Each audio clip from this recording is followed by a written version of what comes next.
Democrats, I have a little advice on why you're having a hard time gaining black men's vote.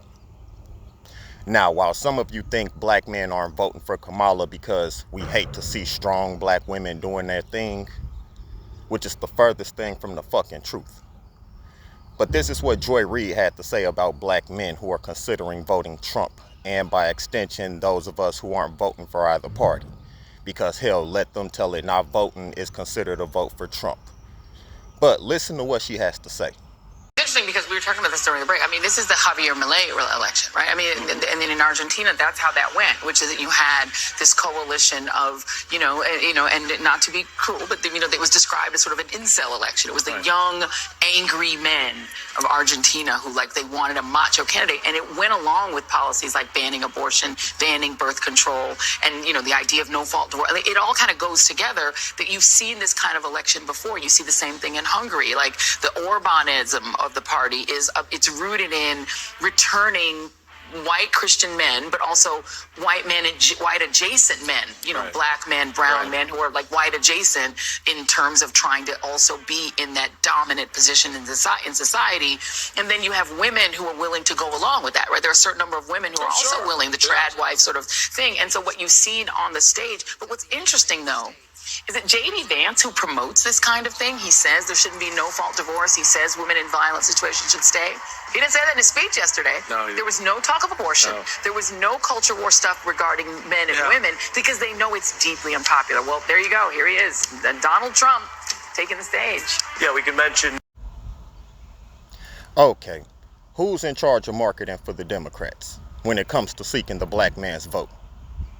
Because they should either be fired immediately, told to pour out whatever alcoholic beverage they're drinking, or to stop buying from their plug because he sold them a bad batch. Because you're talking crazy right now. Here we have a woman with African immigrant parents who grew up around white people with blonde hair, telling black men they're white adjacent for wanting a traditional family, all while having a husband and children at home, while telling us we shouldn't want the same thing. Can't make this shit up. You really fucking can't. The people speaking on behalf of the Democratic Party are going to be the cause of her campaign failing, because they're making some very intellectually dishonest arguments, which majority of the time has nothing to do with the argument black men are making, nor does it have anything to do with self-hatred. Hell, listen to Roland Martin and how he speaks to us. Democrats, shut the hell up, get your asses in line, and focus on winning. Shut up and vote, while sitting there built like a ball of cotton candy. Again, fire your marketing team, because they clearly lack the emotional intelligence necessary to understand that coming at people with hostile energy will be met with hostile energy in exchange. Do you really think coming at black men disrespectfully is the proper way to go about it while seeking our support? I mean, y'all really got some nerve thinking you can talk crazy to black men while demanding things from us, which is a root cause to a lot of our issues that we have as a group, especially when it comes to voting. Because notice how the Democrats deal with us as a people, and it's always based on gender. They don't come at other groups based on gender, they always do it as a whole. Proof that the gender war between black men and women is manufactured mostly by the Democrats. That's why I say separation is the solution, because we can't be men under a system like this. There's too much blatant bigotry for me on the Republican side, especially from the non-white Republicans, which I have no issue with. I actually can kind of respect it to a certain degree because I like my bigotry up front, so I can deal with you accordingly, which is at a fucking distance. Then we have on the Democrat side, hell, they're just as bigoted. Look at a black community near you for proof.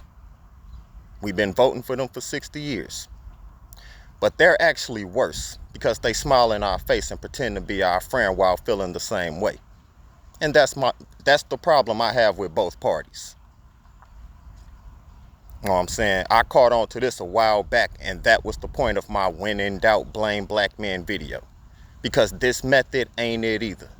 This is harming your efforts to gain our vote, not helping it.